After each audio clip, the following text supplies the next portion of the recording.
না রূপা, তোমার জীবনে এই হতভাগ্য নয়নের ফিরে আসার সম্ভব হলো না।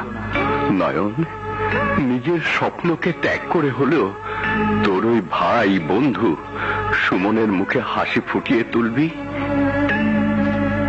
জীবন, ভাই আমার, ওই মেয়েটিকে ছাড়া আমি বাঁচবো না।